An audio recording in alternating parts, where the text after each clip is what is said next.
untuk kamu. Okey, baik. So, kita akan lihat berkaitan dengan peranan kerajaan sebagai pengeluar dan majikan. Okey. Baik. First of all, kamu kena tahu tentang apa itu kerajaan. Apa itu kerajaan? Kalau dari sudut ekonomi, of course. Kalau dari sudut sejarah memang lainlah. Sejarah maksudnya kerajaan adalah satu unit pentadbiran yang mana kita tahu ianya diketuai oleh para pemimpin untuk mentadbir kerajaan, betul. So itu kerajaan. Ingat definisi kerajaan dari sudut sejarah lain, dari sudut ekonomi lain. So kamu kena faham memang ada perbezaan. Kalau kerajaan daripada sudut sains sosial lain, dia punya definisi berbeza-beza. So it's okay Aisyah, kita hanya buat revision it's okay, kita buat revision saja untuk para pelajar tingkatan 5, dan juga kita buat pengenalan kepada bab 1, iaitu kepada para pelajar tingkatan 4 ni kita belajar bab 1 tingkatan 5, tingkatan 5. Dan ini mungkin as a revision untuk form 5 yang akan XPM pada 29 Mac. Kalau tak silap cikgu, Aisyah dengan juga Airil, kamu punya paper ekonomi pada 29 bulan Mac kan? Paper kamu untuk ekonomi 29 bulan Mac. Jadi jadi pada InsyaAllah pada 2 atau 3 hari, 2 hari kot, 2 hari sebelum paper ekonomi itu, kamu jangan risau, cikgu akan buat kelas. Dan kelas itu kemungkinan besar dengan yuran mungkin murah kot, RM10 macam tu lah kan, sebab cikgu sekadar nak membantu. Begitu juga sejarah pun cikgu buat macam tu kot. Jadi cikgu nak bantu lagi ramai pelajar, insyaAllah cikgu akan usahakan lah. Baik. So, kerajaan sebenarnya adalah satu unit ekonomi, kalau kamu tengok dalam ruangan kuning tu, yang menjalankan kegiatan ekonomi dengan matlamat untuk meningkatkan kebajikan dan kesejahteraan rakyat. Maksudnya, kerajaan unit ekonomi yang memang dia buat kegiatan ekonomi. Maknanya dia buat juga perdagangan, dia buat juga pertanian, dia buat juga perindustrian. Kerajaan juga buat banyak kegiatan ekonomi, tapi bukan untuk keuntungan, tapi untuk meningkatkan kebajikan dan kesejahteraan rakyat. Compare kepada firma, kita tahu definisi firma iaitu apa? Unit ekonomi juga, yang menjalankan kegiatan ekonomi juga, tapi dengan matlamat berbeza. Firma matlamat untuk apa? Untuk memaksimumkan keuntungan. Jadi itu perbezaan antara firma dengan kerajaan. So biar jelas. Biar jelas yang itu. So daripada situ baru kamu lihat tentang rupa-rupanya peranan kerajaan ni, kerajaan juga menjalankan kegiatan ekonomi. Sebagai contoh, kalau kita lihat, kerajaan memang mengeluarkan barang, tapi kerajaan ni keluarkan dua jenis barang.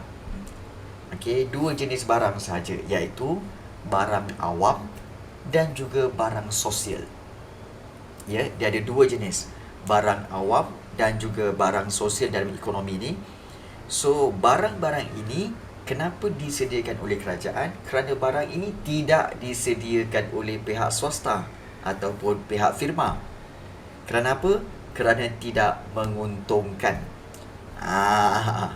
Firma atau pihak swasta, dia keluarkan barang apa?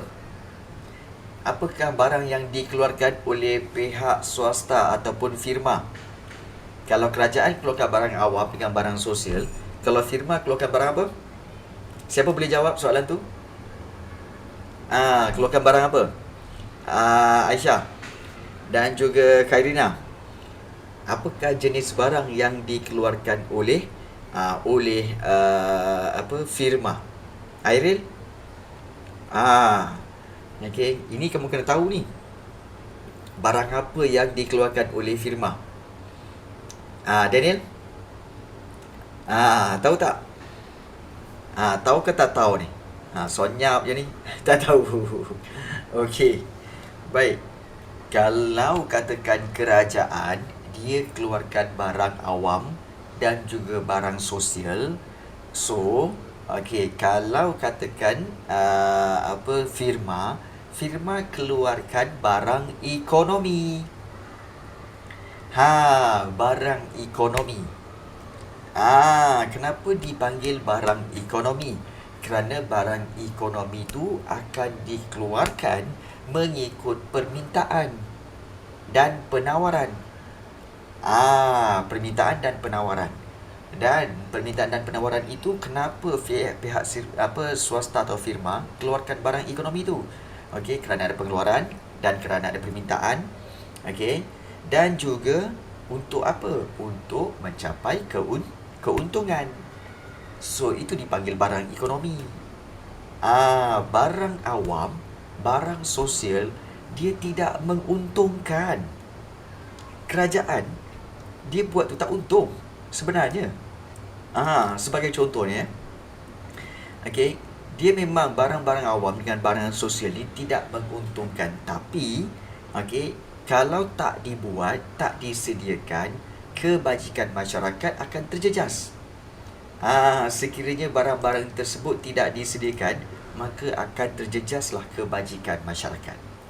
Contohnya apa, cikgu? Contohnya barang awam, iaitu yang ini. Apakah definisi barang awam? Barang awam ialah barang yang dapat digunakan oleh seseorang individu. Seseorang individu boleh digunakan tanpa mengurangkan faedah penggunaan individu lain dan tidak boleh menghalang individu lain daripada menggunakannya.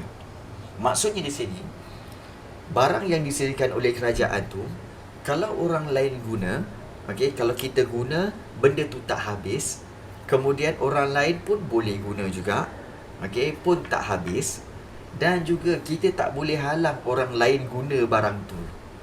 Tak boleh, barang ni aku nak guna, tak boleh. Maknanya barang itu semua orang boleh guna. Kamu tak boleh halang. Okey. Jadi, setiap anggota masyarakat boleh menggunakan barang awam ini tanpa dikenakan bayaran atau dengan bayaran paling minimum. Maknanya, kalau kena bayaran pun sikit sangat. Ataupun kadang-kadang tak payah bayar pun. Namun begitu, barang awam ini penawarannya terhad. Dan masyarakat hendaklah berkongsi penggunaannya. Contohnya apa, cikgu? Contohnya barang awam ialah seperti jalan raya, padang awam, sekolah dan juga klinik kerajaan. Okey, itu barang awam. Maknanya, contohnya kalau katakan, kalau kamu guna jalan raya, kemudian bila kamu guna jalan raya, orang lain, agak-agak jalan raya tu habis tak? Tak ada. Jalan raya tu sentiasa ada, maka orang lain pun boleh gunakan dia. Faedah penggunaan dia semua orang dapat. Contoh padang awam pun sama juga. Kamu boleh main kat padang awam, orang lain pun boleh main juga padang awam tu. Dan juga kalau kita lihat, macam padang awam kan, kalau katakan kamu main, kemudian kamu tak boleh halang orang lain untuk gunakan padang awam juga. Tak boleh. Contohnya kamu main kat padang awam, kemudian ada geng-geng lain nak datang main. Tak boleh. Ini padang ni aku punya.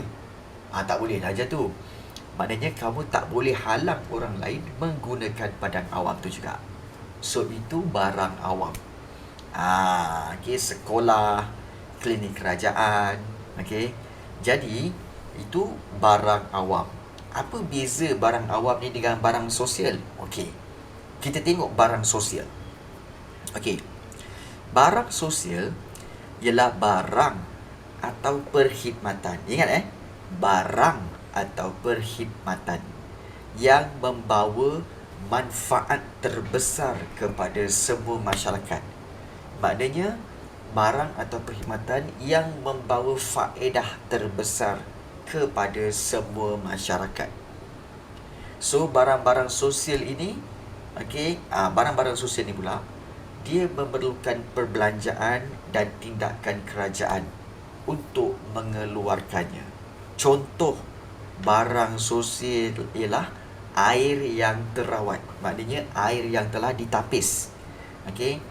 Air yang sampai ke rumah kamu tu, air pipe tu, semuanya air yang terawat. Air yang telah ditapis, air yang telah dibersihkan. Okey, dia tak ada direct air sungai terus masuk dalam lubang pipe kemudian terus sampai rumah kamu, tak. Dia akan sampai di loji pembersihan dulu, kemudian dah dibersihkan, dah dirawat, dah diletakkan dengan klorin dan sebagainya, barulah dimasukkan ke dalam pipe-pipe, disalurkan ke rumah kamu. So, itu contoh barang sosial, iaitu air yang terawat. Kemudian juga rakyat celik huruf. Apa maksud celik huruf? Iaitu boleh membaca. Okey. Jadi itu adalah contoh barang sosial, iaitu menghasilkan air yang terawat dan juga rakyat celik huruf. So, kerajaan telah menjalankan pelbagai projek untuk menyediakan barang sosial. Contohnya, menyediakan perkhidmatan pendidikan yang baik, dan percuma. Ada soalan. Kalau satu tempat tu sebenarnya barang awam, tapi contoh Padang lah, ada orang bayar untuk digunakan satu hari untuk tujuan tertentu. Adakah itu dikira barang awam? Ya. Betul, Khairina. Betul. Itu dikira barang awam. Contoh macam Dewan Dewan Majlis Bandaran. Dewan Majlis Bandaran ni memang adalah barang awam. Milik kerajaan. Tetapi apabila kamu nak gunakan itu sebagai contohnya majlis perkahwinan ataupun nak buat event ke kan, maka kamu kena bayar sewa untuk satu hari. So bayar sewa itu kepada siapa? Kamu kena bayar sewa kepada Majlis Bandaran, pemilik Dewan Bandaran itu. Contoh macam Shah Alam, ada Dewan MBSA, Dewan Majlis Bandaraya Shah Alam. Contohnya macam kamu nak sewa untuk satu hari untuk majlis kenduri kahwin. So kamu kena bayar kepada Majlis Bandaraya Shah Alam untuk sewaan satu hari. So itu barang awam. Dan duit itu bukan pergi kepada siapa? Duit itu akan pergi kepada kerajaan. Nampak tak? Tapi untung ke? Tak untung pun. Tak ada untung pun pada kerajaan pun sebenarnya. Dia tak kira untung kat situ ya. Baik.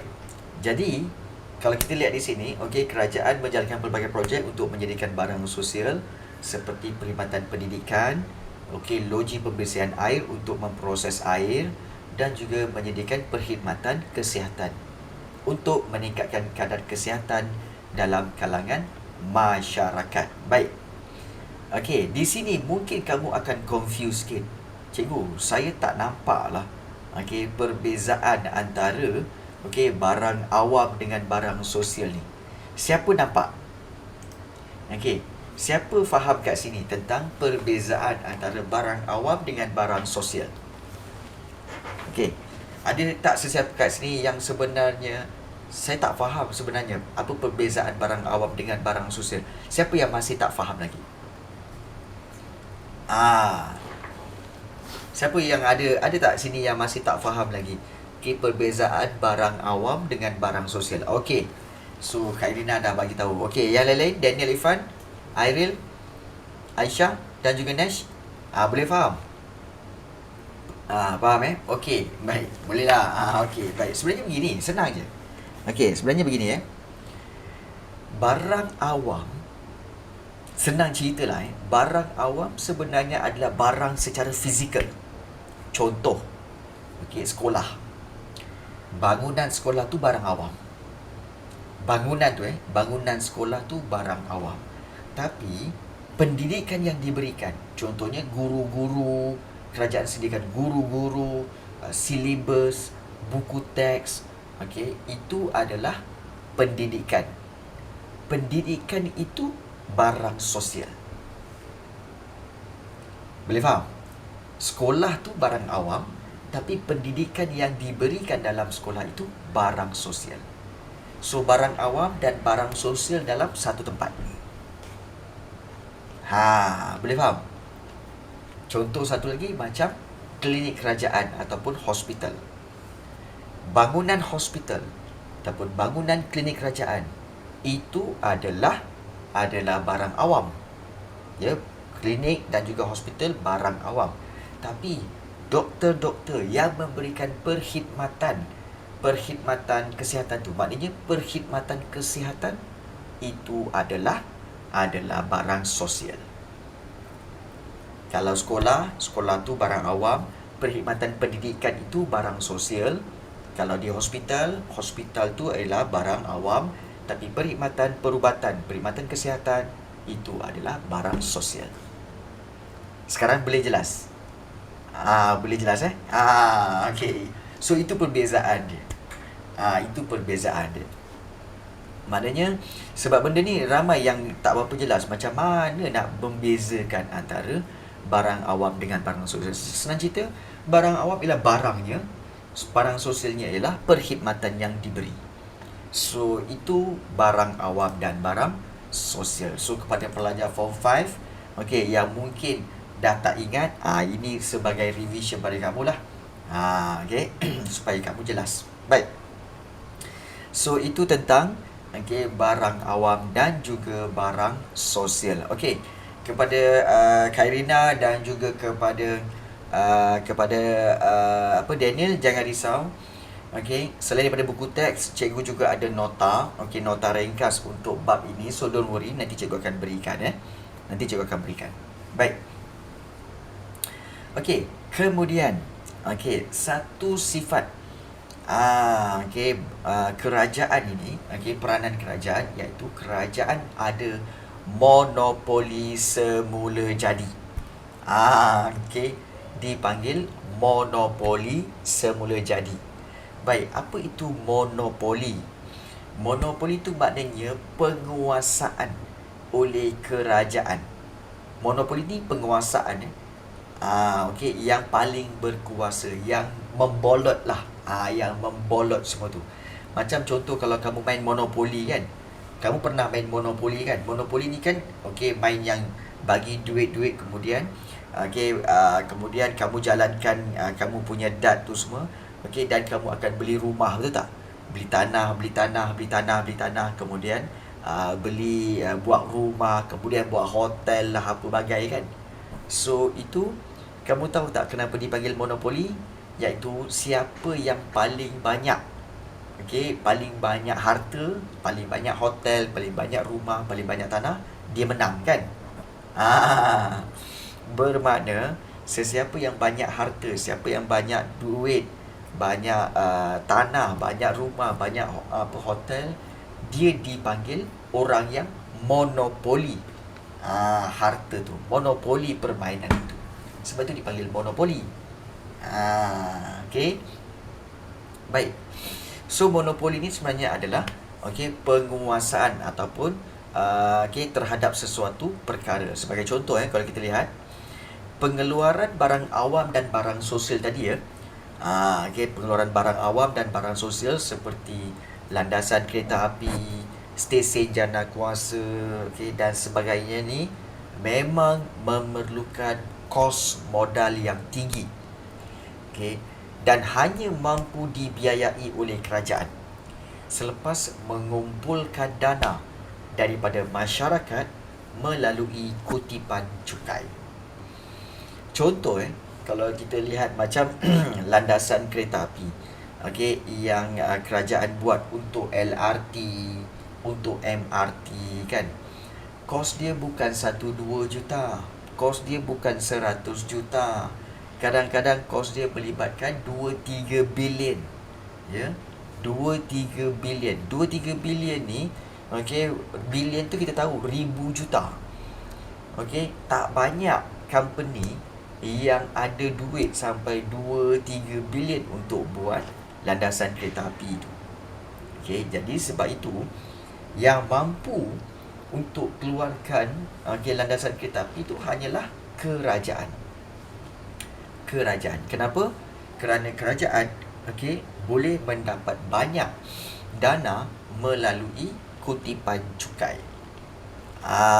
Melalui kutipan cukai. So cukai tiap-tiap tahun tu memang dikutip oleh kerajaan Okey, cukai ni diambil daripada pendapatan individu, kemudian juga pendapatan syarikat. Dan juga royalty dan sebagainya lah. Nanti kita akan belajar benda tu. Okey. Dan okey, siapa tahu kat sini berapakah jumlah kutipan cukai kerajaan Malaysia setiap tahun? Siapa yang tahu? Yang pernah tahulah. Anyone here?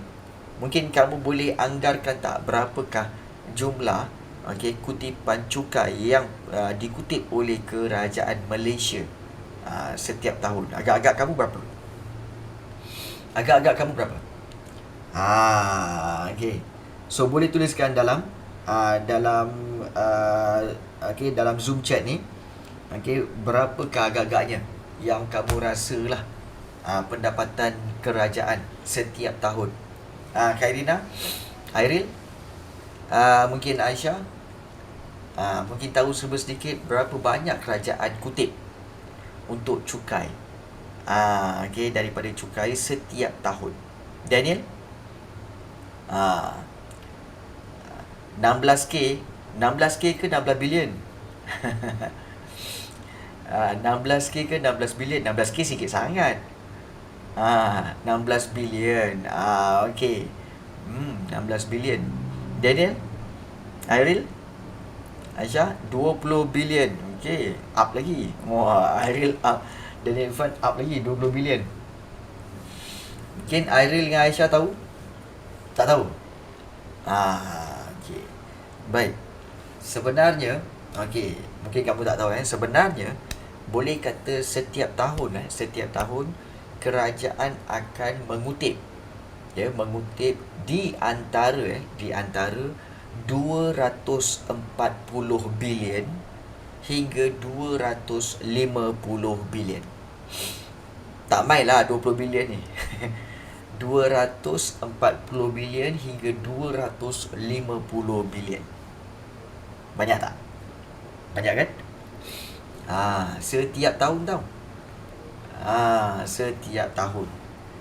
Jadi dengan keuangan seperti itulah, beratus bilion itu, maka sebab itu kerajaan mampu untuk apa? Untuk membuat projek-projek yang besar ni.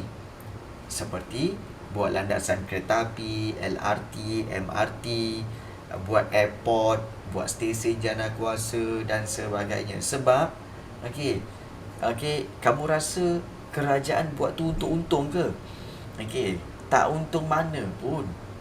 Contoh kalau buat macam landasan kereta api tu, katakan tiket tu untung cikgu. Tiket tu untung, berapa ramai je yang guna, kan?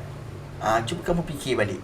MRT tu kalau dia digunakan daripada mana? Daripada Sungai Buloh sampailah ke Kuala Lumpur, sampai ke Putra Heights. Itu je track dia. Dia tak cover satu Malaysia pun. Kan? Jadi nak buat tu berbilion-bilion, tapi nak dapatkan balik bilion-bilion tu mungkin mengambil masa sampai 10 tahun baru dapat balik. Bayangkan. Jadi memang kerajaan tidak berfikir untuk cari keuntungan. Cuma untuk apa kerajaan buat juga? Supaya dapat membantu meningkatkan kebajikan masyarakat, membantu rakyat, memudahkan kehidupan. Itu sebenarnya. Jadi kos modalnya memang tinggi dan hanya mampu dibiayai oleh kerajaan selepas kumpulkan dana daripada masyarakat melalui kutipan cukai. So, kos modal yang tinggi inilah menjadi halangan utama bagi pengeluar swasta, maknanya bagi firma-firma untuk memasuki industri itu.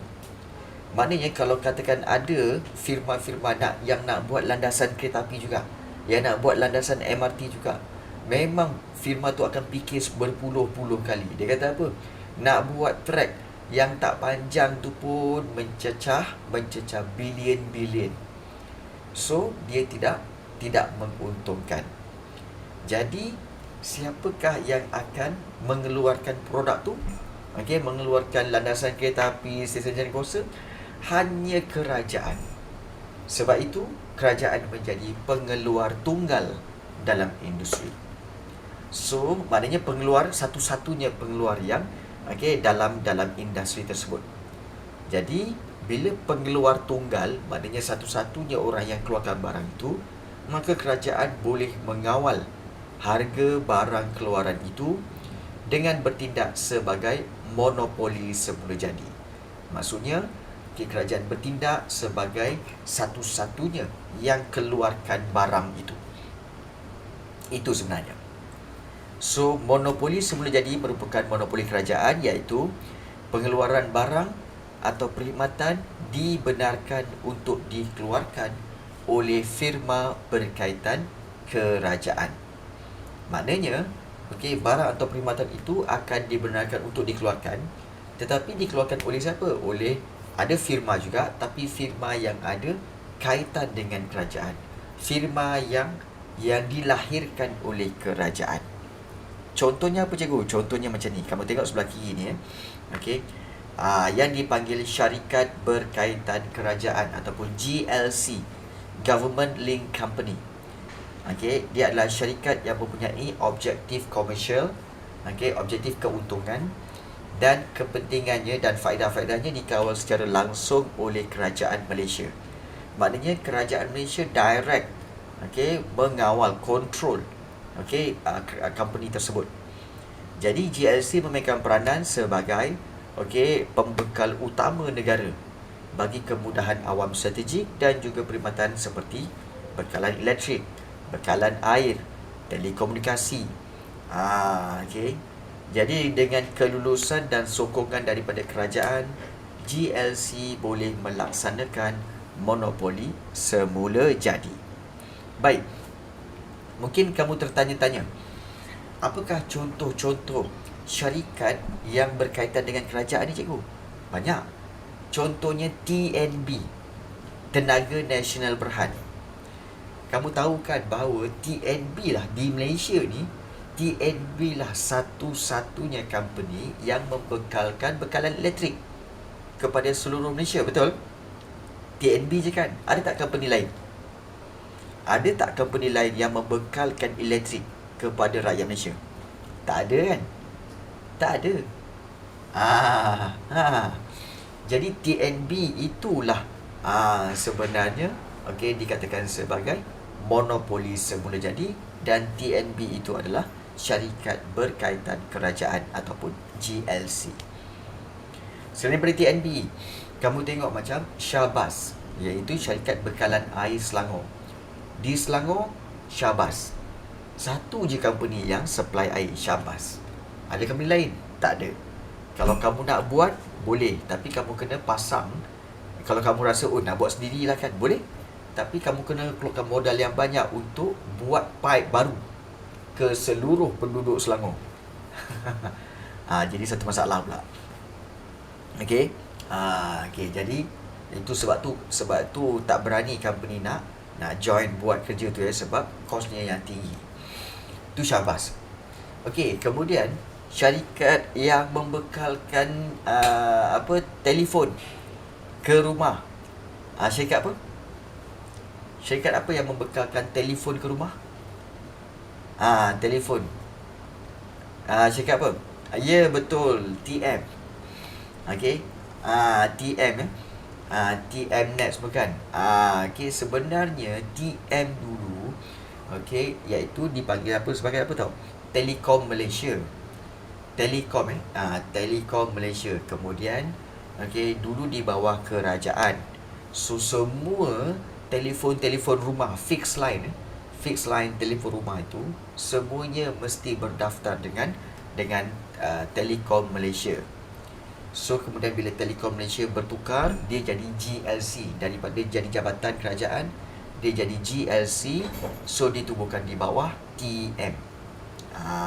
So TM itulah yang telah membekalkan broadband lah, kemudian juga membekalkan internet ke rumah-rumah semua. So itu adalah dikatakan sebagai monopoli semula jadi kerajaan, dan TM itu adalah sebagai GLC, Government Link Company.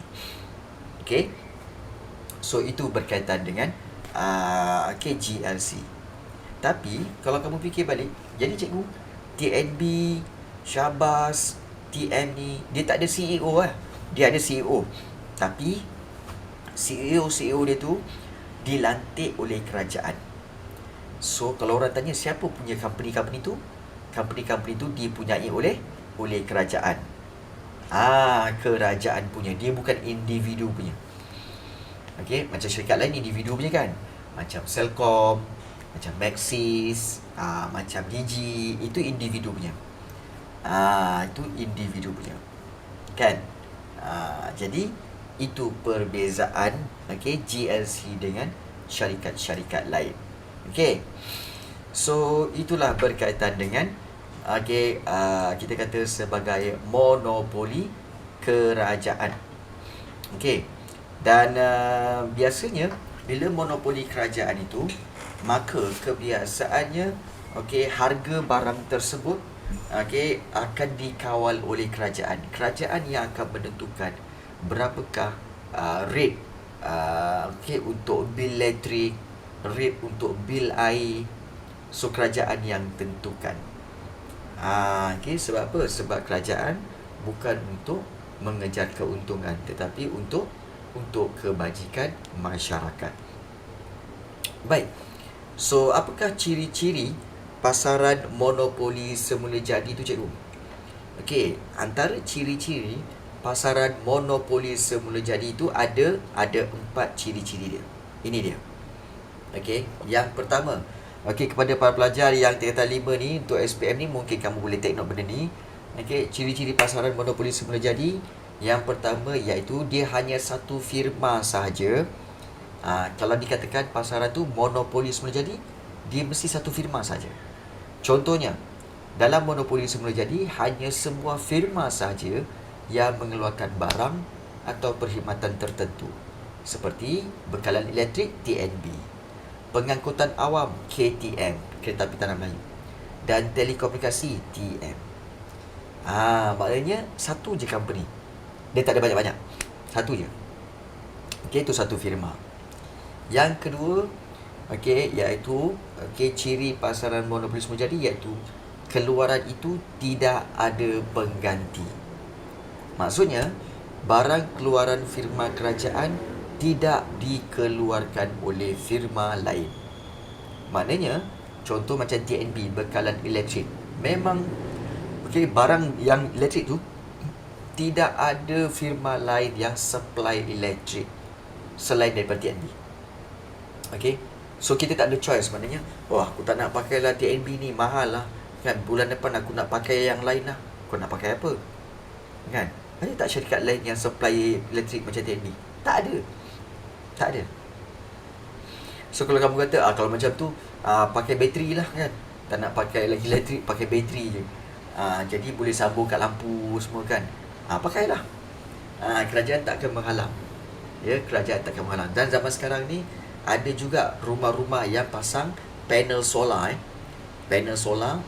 untuk menggantikan TNB punya bekalan elektrik. Boleh. Sebab itu atas tanggungan sendiri. Namun kena tahu bahawa untuk membuat panel solar tu bukan murah. Bukan murah. Kalau tak salah cikgu, sekeping panel solar yang sebesar monitor cikgu ni pun, sekeping pun dah dekat 10,000. Nak pakai tu satu rumah tu banyak. Jadi kos dia memang tinggi. Kos dia memang tinggi. Jadi maksudnya nombor 2, keluaran tu tidak ada pengganti. Yang ketiga, kerajaan akan menjadi penentu harga pasaran. Kerajaanlah yang akan menentukan harga barangan atau perkhidmatan yang dikeluarkan tu. Dan yang keempat, tiada kebebasan keluar masuk industri. Tiada kebebasan keluar masuk industri. Apa maksudnya ni? Maksudnya, wujud halangan atas kebebasan firma lain untuk keluar dan masuk pasaran. Contoh halangan ialah perlindungan undang-undang, pemilikan faktor pengeluaran tertentu dan juga keperluan kos modal yang tinggi. Especially kos modal yang tinggi lah. Contohnya begini. Katakanlah TNB. TNB kata apa? Okey. Aku dah tak nak lah bekalkan bekalan elektrik ni. Aku tak nak bekal lagi dah. Aku nak berhenti, nak buat bisnes lain lah. Kan? Boleh tak dia stop kemudian dia buat bisnes lain?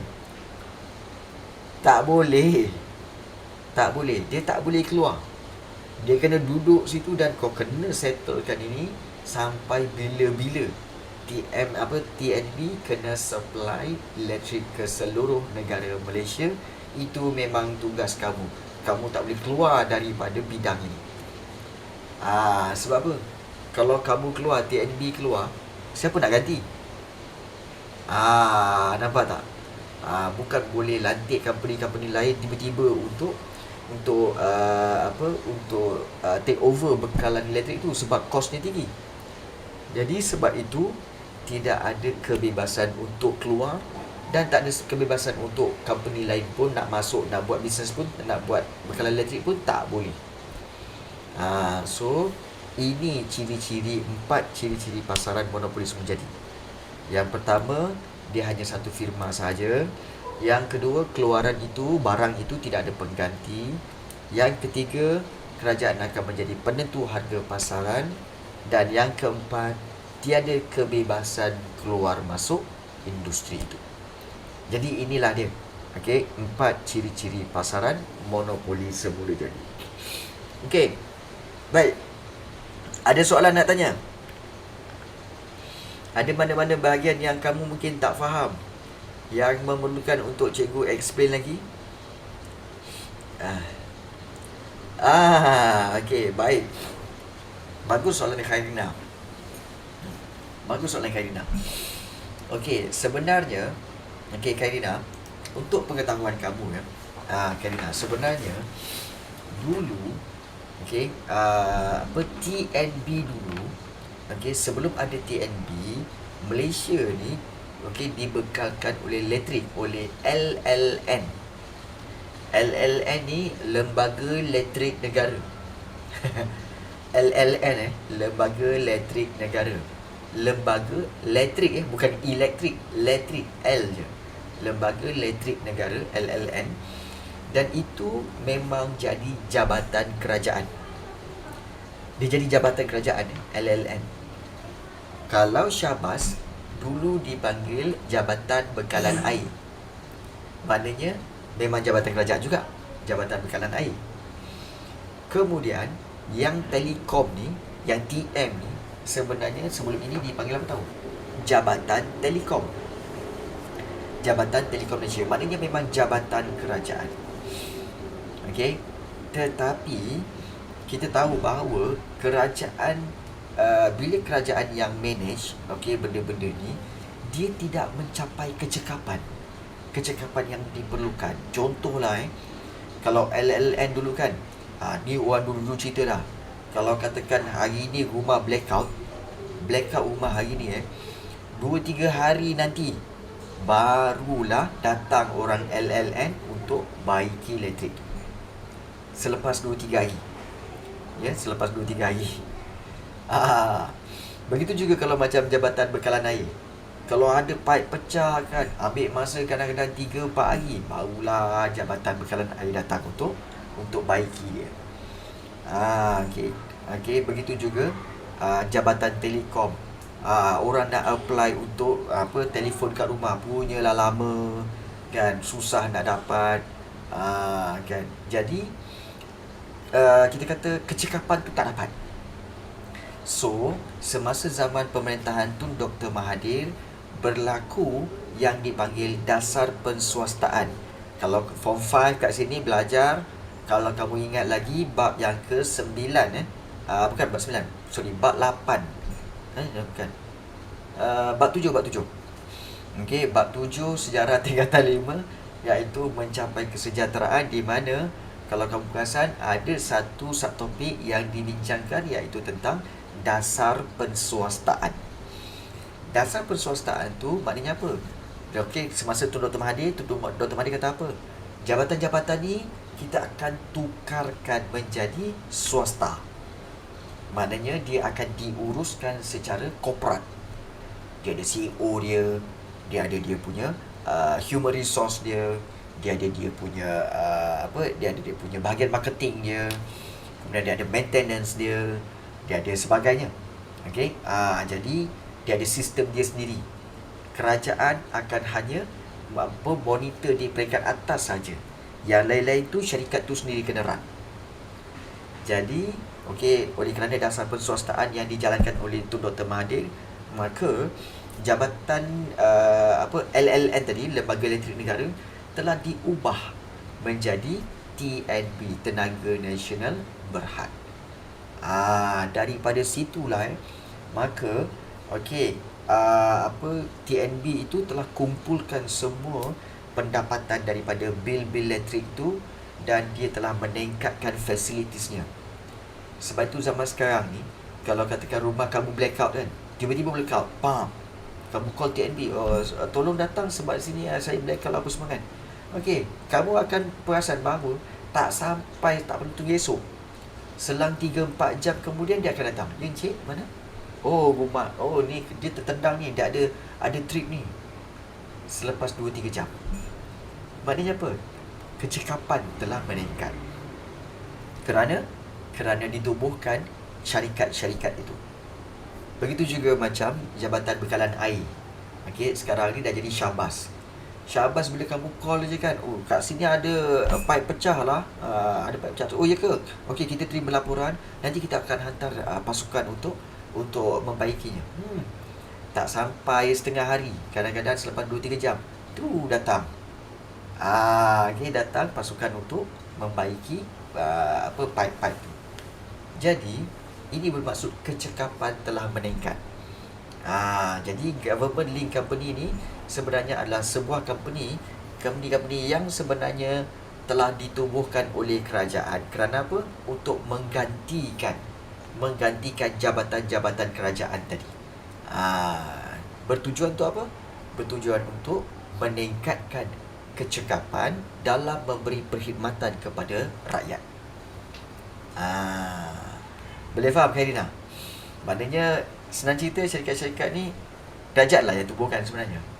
Kerajaan yang tubuhkan dan CEO dia adalah dilantik oleh kerajaan sendiri. Jadi itu government link company. Bagus, Karina. Daniel ada nak tanya apa-apa, Daniel? Begitu juga mungkin Nash nak tanya, Nash.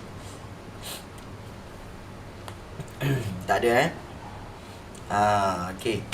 So inilah dia dikatakan sebagai barang awam. Apa yang kita belajar hari ini iaitu berkaitan tentang peranan kerajaan sebagai pengeluar, iaitu pengeluar kepada barang awam dan juga barang sosial. Dan satu lagi kita lihat tentang monopoli semula jadi kerajaan, serta juga ciri-ciri pasaran monopoli semula jadi. Baik, so kita teruskan sikit lagi. Untuk kita lihat peranan kerajaan sebagai majikan. Majikan ni dalam bahasa Inggeris dipanggil employer lah. Employer. Dan kerajaan, kalau kamu nak tengok, kerajaan sebenarnya adalah merupakan majikan terpenting di Malaysia. Maknanya employer yang terpenting di Malaysia dengan menawarkan peluang pekerjaan dalam sektor perkhidmatan awam kepada guna tenaga di negara ini. Di sini ada beberapa istilah yang mungkin kamu tak berapa faham. So cikgu boleh explain. Iaitu kerajaan merupakan majikan. Majikan ni maknanya adalah pihak yang mengambil orang lain sebagai pekerja. Contoh macam kalau cikgu, katakanlah cikgu buka company, so cikgu ambil Khairina, cikgu ambil Aisyah, cikgu ambil Daniel Irfan bekerja di bawah cikgu, maka cikgu telah menjadi majikan.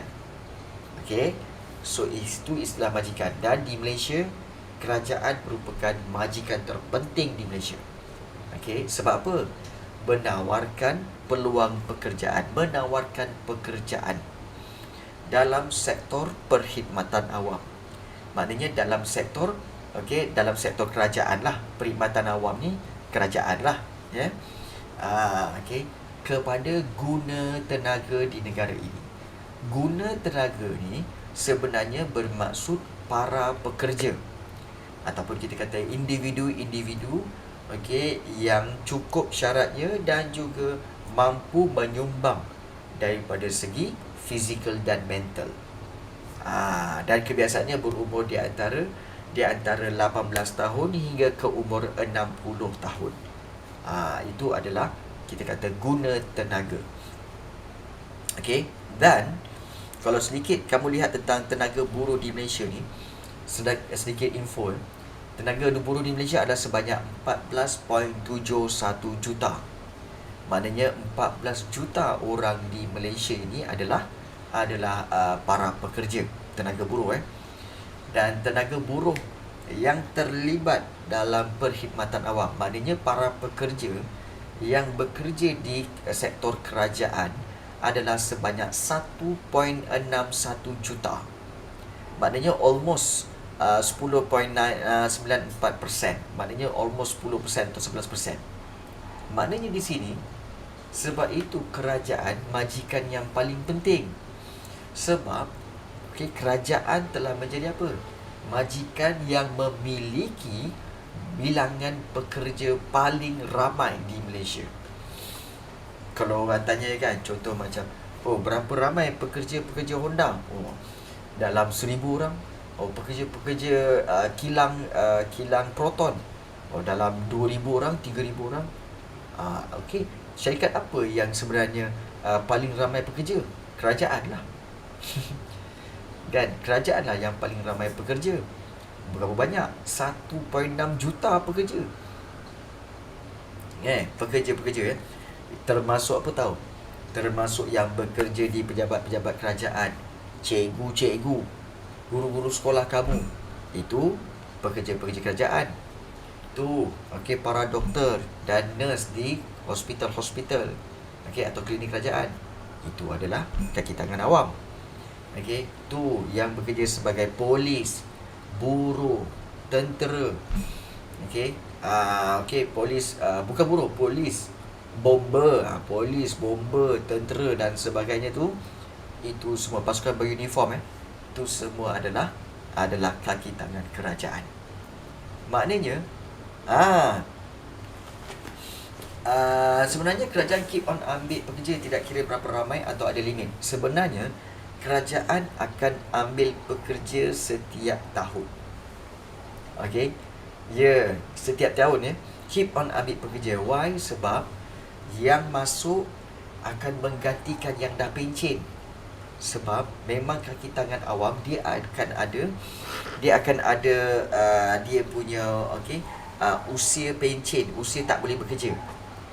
Contoh macam ada cikgu-cikgu kamu yang umur dah 60 ataupun 55.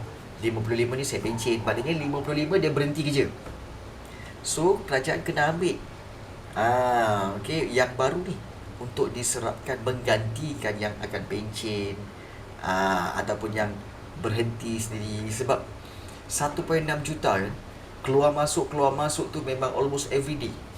Ada yang bekerja keluar daripada kaitan kerajaan, ada yang dah pencen, ada yang dah meninggal dunia, ada yang dah tak nak bekerja. So ambil pula yang baru almost every day. Bersilih-silih ganti. Jadi sebab itu kalau kita tengok perkhidmatan awam adalah sebanyak 1.6 juta pekerja.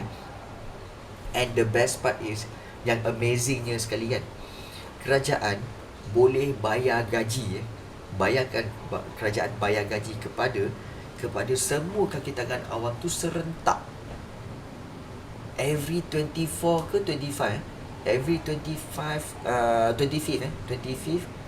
setiap 25 hari bulan ataupun 26 hari bulan, semua kaki tangan kerajaan dah dapat gaji, siap allowance dan sebagainya, every month, tanpa miss. Tak pernah lagi tiba-tiba Okey, cikgu dapat dulu, kemudian juga kemudian askar dapat lambat, polis dapat awal. Tak ada, serentak semua. Serentak. Dan serentak tu bukan kepada 10 orang, 20 orang, 1.6 juta pekerja kau. Dan berapakah jumlah perbelanjaan gaji, okey, yang dibuat oleh kerajaan setiap bulan. Okey, menurut apa yang cikgu baca dulu, okey, hampir mencecah, kita kata mencecah hampir kepada setiap bulan, mencecah kepada 2 atau 3 bilion. 2 atau 3 bilion setiap bulan. Habiskan bayar gaji kerajaan buat.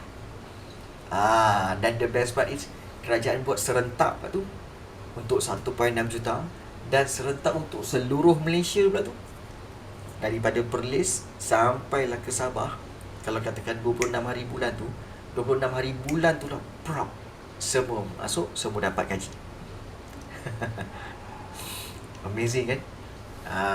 Jadi sebab itu kerajaan merupakan majikan terpenting di Malaysia. Okay. Jadi perkhidmatan awam merupakan tulang belakang bagi ekonomi sesebuah negara, okay, bagi melicinkan pengeluaran sektor ekonomi yang lain. Contohnya pekerjaan dalam bidang perkhidmatan awam ialah seperti tentera, polis dan juga guru. Cikgu nak tanya kat sini lah, ada sesiapa kat sini yang nak jadi kaki tangan kerajaan? Ada tak siapa kat sini yang nak teringin nak bekerja dengan kerajaan, nak jadi kaki tangan kerajaan? Ada tak? Tak ada Aisyah? Airil? Daniel Irfan? Okay. Tak ada Wah, hebat juga korang ni. Okay. Okay. Kamu tahu tak apa perbezaan di antara sektor kerajaan dengan sektor swasta? Dia ada banyak kebaikan, dia ada banyak keburukan. Nanti kalau kamu keluar daripada habis sekolah, kalau kamu nak bekerja, kamu kena consider benda ni. Sebab ramai orang yang akan bertanya, kau nak kerja kerajaan ke kau nak kerja swasta? Itu biasa. Ada kelebihan-kelebihan dia dan ada kelemahan juga.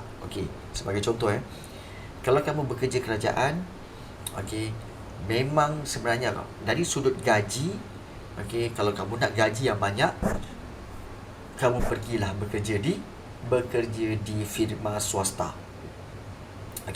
Firma swasta memang gaji lebih tinggi berbanding dengan kerajaan. Contoh, kalau kamu ambil sebagai contohnya doktor, gaji doktor di hospital adalah lebih rendah. Kita kata doktor yang common lah, bukan doktor pakar, doktor yang common ni, gaji dia lebih rendah berbanding dengan gaji di pihak swasta. Contoh, kalau gaji doktor-doktor di hospital swasta, start dah 10,000, 12,000. Itu gaji doktor di hospital swasta. Compare dengan gaji doktor kerajaan, dia mungkin 4-5,000 atau 6,000. So daripada sudut gaji, memang swasta lebih banyak. Namun begitu, jaminan kerajaan ini, jaminan yang membezakan, jaminan pekerjaan ini yang membezakan. Jaminan pekerjaan ni maksudnya apa tahu? Kalau kamu bekerja dengan kerajaan, jadi doktor, contohnya jadi doktor kerajaan, kamu memang possibility untuk untuk dibuang atau dipecat ataupun diberhentikan, adalah agak sukar dan sampai satu tahap agak mustahil. Sebab perkhidmatan kamu akan terus diperlukan sampai bila-bila, dan kerajaan akan terus bayar sampai bila-bila. Tapi kalau berbanding dengan swasta, kalau kamu kerja dengan swasta, kalau katakan hospital swasta itu, pada in the end, dia tidak lagi membawa keuntungan dan syarikat itu nak tutup, maka kamu akan hilang pekerjaan itu. So ada possibility bahawa syarikat itu ataupun hospital itu akan menutup operasi dia, maka kamu akan kehilangan pekerjaan.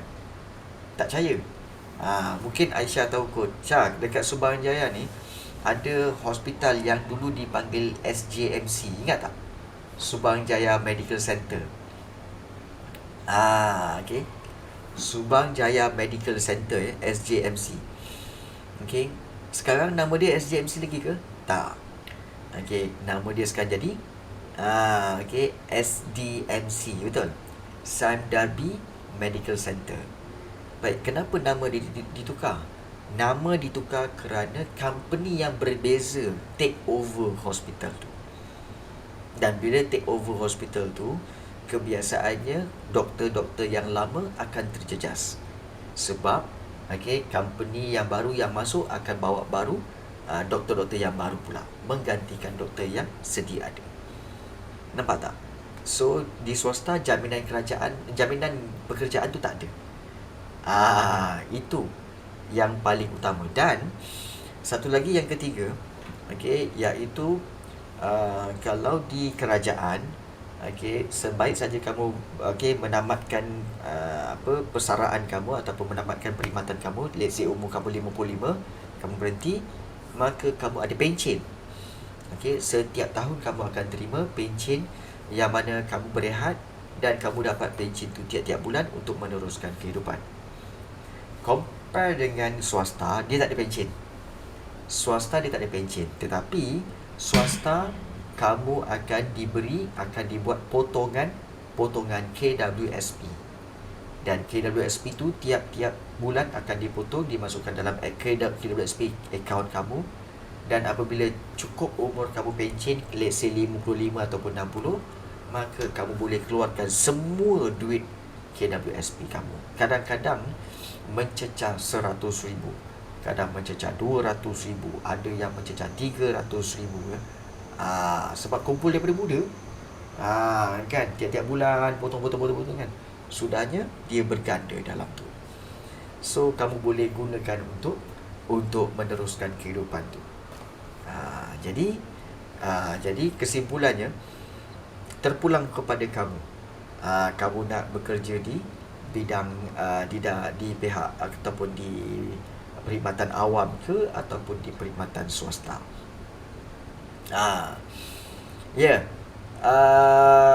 Agak-agaknya okay, mungkin kita tanya form 5 lah. Mungkin Airil Adlan, mungkin Aisyah dengan Nesh. Okay, apa perancangan kamu? Nak bekerja di pihak kerajaan ke ataupun nak bekerja dengan swasta? Okay.